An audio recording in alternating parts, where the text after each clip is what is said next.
राजनीतिक दलों से बड़ी निराशा तब होती है कि मैं जानता हूं उनकी मजबूरी, वो पिक एंड चूज से बाहर कभी नहीं जा सकते। उनका ब्रेड एंड बटर वहीं से है।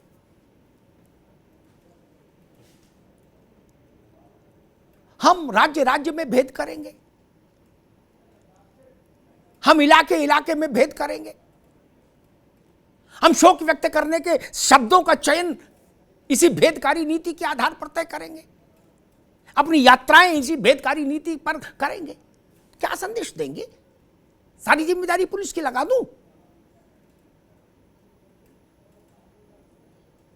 ऐसा कौन है जो कहे कि मेरी दृष्टि समदृष्टि है? नहीं। एक पत्रकार जिंदा जला दिया गया शाहजहांपुर में, मैंने तब भी आप बात उठाई। मुझे मत समझाओ भाई, कोई मेरे जितना बोलने का साहस लाओगे तो पता नहीं कितनी मुसीबत में फंस जाओगे।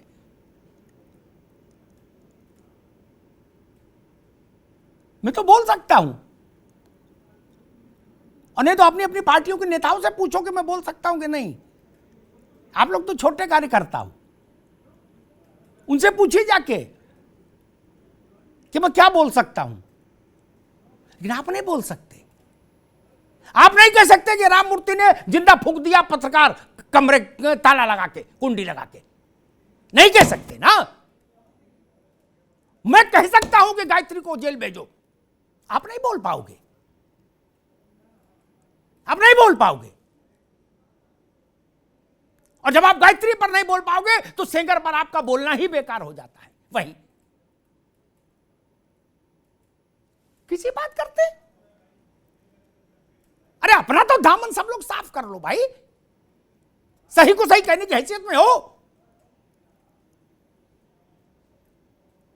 नहीं हो हैसियत में।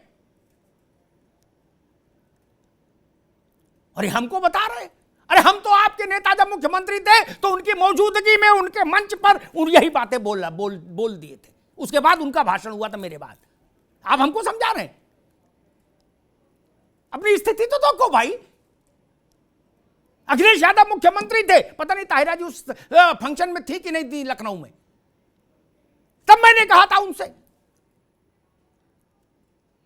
आपके आधे समाजवादी पार्टी के मंत्री बाद में मुझे घेर रहे थे, अरे भैया क्या बोल दिए। ना कहा उसे दोस्ती, मुझे कोई प्लाट चाहिए, टिकट चाहिए, अपनी अपनी चिंता करो यार। जिनको कोई लाभ चाहिए, किसी को मोटरसाइकिल चाहिए, किसी को स्कूटी में तेल चाहिए, छोटे लाभ, छोटा मन, छोटी सोच, छोटा विचार। बड़ी बड़ी बातें करना शोभा नहीं देता ना। कौन न ढोए हमें कहानी। मैं बिल्किस पर बोल सकता हूं, आपकी हैसियत नहीं कि आप गायत्री पर बोलो, क्योंकि गायत्री की बीवी फिर विधानसभा में है। मुझे भी समझाएंगे? भारत का, समाज का सत्यानाश कर दिया राजनीति ने। चारक, विचारक, आचारक, प्रचारक सब उसी लाइन में है, सबका अपना अपना एजेंडा।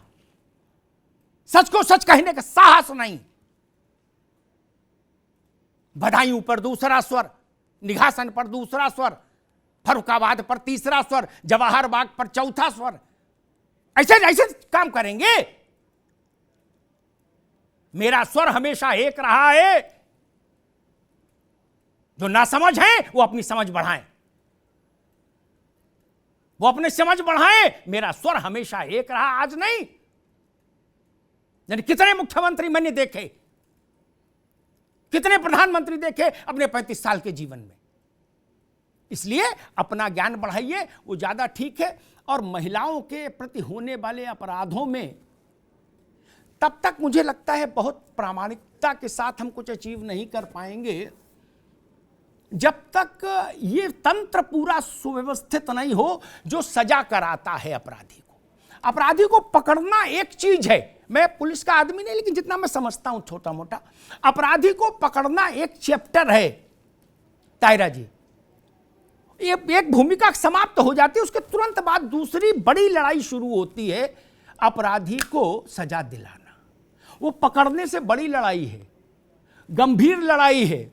ज्यादा संसाधनों की डिमांड करती है, बेहतर आईक्यू की डिमांड करती है पुलिस फोर्स में, सक्षम अधिकारियों की डिमांड करती है, और खुले हाथ पुलिस को मिले इसकी भी डिमांड करती है। कभी पार्लियामेंट में किसी नेता से आपने किसी के ट्वीट पर यह देखा क्या कि 74% एक्यूटल रेट क्यों है? किसी को चिंता करते देखा इस पर? नहीं ना, ना। क्यों? पकड़ के भी क्या फायदा जब आपको छुड़वाने ही छूट नहीं है उनको?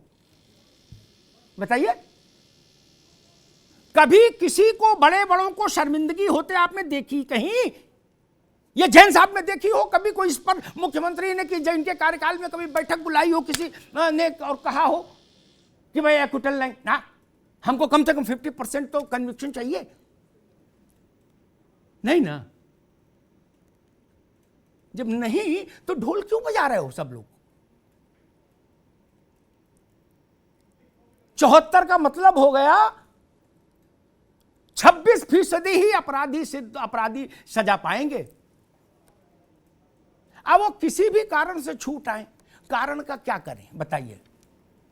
कारण कुछ भी हो, गवाह मुकर गए, कुछ हो गया, नहीं हो गया, सबूत नहीं आए, दिस दैट, कुछ कह लीजिए, नेट रिजल्ट इज अपराधी छूट गया। और अपराधी का छूटना, मैं अक्सर ऐसी खबरें देखता हूं जैन साहब, जो मेरी पीड़ा का कारण है। अपराधी छूटा, उसने मुकदमा लिखाने वाले परिवार, छूट के सीधे जेल से वहीं पहुंचा मुकदमा लिखाने वाले परिवार के यहां, और उसको और नुकसान पहुंचा दिया। अपराधी छूटेगा तो दूने वेग के साथ फिर आक्रमण करेगा। इसकी चिंता हम करेंगे कि नहीं करेंगे? लेकिन जब तक ट्रांसफर, पोस्टिंग, सांसद, विधायकों का शगल रहेगा, तब तक इसकी चिंता नहीं हो सकती। भाई साहब माफ करिएगा मुझे, अगर सांसद, विधायकों को, मंत्रियों को ये ताकत देनी होती तो संविधान नहीं दे जाता। अगर मुख्यमंत्री, सांसद, विधायक, प्रधानमंत्री, इनको ये ताकत देनी होती तो संविधान नहीं दे जाता। उनसे कहा आपका काम विधायिका का है। सुप्रीम कोर्ट ने कहा एक बोर्ड बनेगा, उसमें प्रोफेशनल रहेंगे और वो लोग तय करेंगे कि कौन आदमी का ट्रांसफर होना चाहिए कि नहीं होना चाहिए। अभी क्या है, आप 100 ट्रांसफर की लिस्ट आती है, 100 transfers of IAS, IPS, IPS, एक लाइन लिखी जाती है, व्यापक लोकहित में। लोकहित के कभी किसी ने डिफाइन किया? नहीं ना। लोकहित ही दरअसल राजनीतिक हित होता है। राजनीतिक हित को लोकहित लिखा जाता है। मैं उसको हमेशा राजनीतिक हित पढ़ता हूं, जिसको लोकहित पढ़ा जाता है, in the larger public interest. मैं उसको पढ़ता हूं in the larger political interest. क्या बात करेंगे?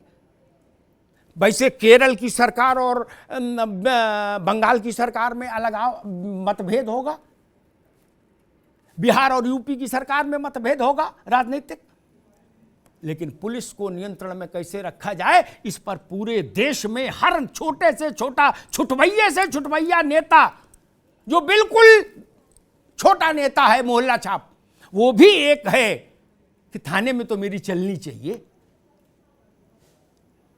जब तक ये लालसा जीवित है कि थाने में मेरी चलनी चाहिए, बड़े न्यायिक बदलाव की उम्मीद मत करिए। अपराधियों को पकड़ा जा सकता है, एक तो दूसरा रास्ता है कि भाई एनकाउंटर में मारे जाए, और नहीं तो जेल होगी। जेल होगी तो 100 में 74 छूट के आते हैं। ये आंकड़ा ध्यान रखिएगा, 100 में 74 छूट के आते हैं। धन्यवाद।